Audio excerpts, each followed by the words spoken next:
name is Lisa Bloom, and I'm here with Mark Stevens. He practices in the area of criminal defense in the state of New Hampshire, and you're a DWI practitioner especially, aren't you? That's right, Lisa. That's primarily what I do, about 95% of my practice. Why have you chosen to focus on that area?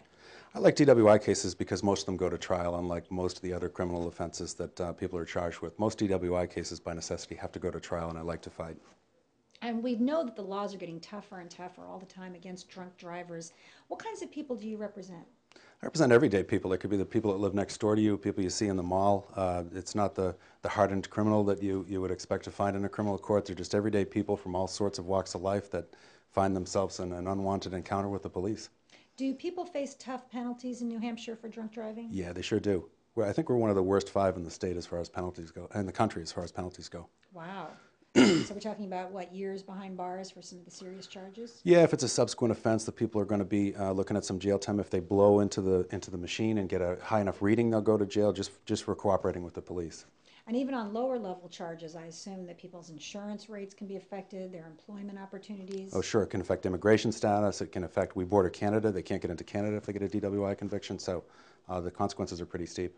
Now, can a good attorney like yourself really make a difference in a DWI case? What's the difference between winning and losing? The only guaranteed result in a DWI case is the people that go in and plead guilty, and you should never do that in a DWI case unless you really feel some sort of compunction to do so. But you should always at least talk to a lawyer before you make that bold move.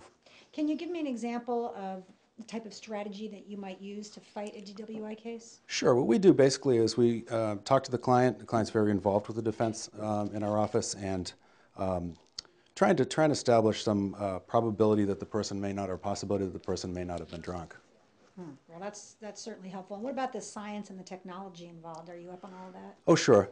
We go to a lot of trainings on blood testing, breath testing. They use both in our state. And we have the highest incidence of refusal in the country. We have an 85% refusal rate. So most of our cases are people who are wise enough to not put their fate into the hands of a drunk in the box. It's because you're live free or die state. That's right. So people know so their far. rights. So people know their rights. All right, bottom line, if I've been arrested for a DWI, why should I give you a call? Because this is what we do. We don't do real estate, we don't do wills, we don't do anything else. This is what we do every day. We're fighting DWI charges in courts across New Hampshire. All right, Mark, thank you so much. Thank you.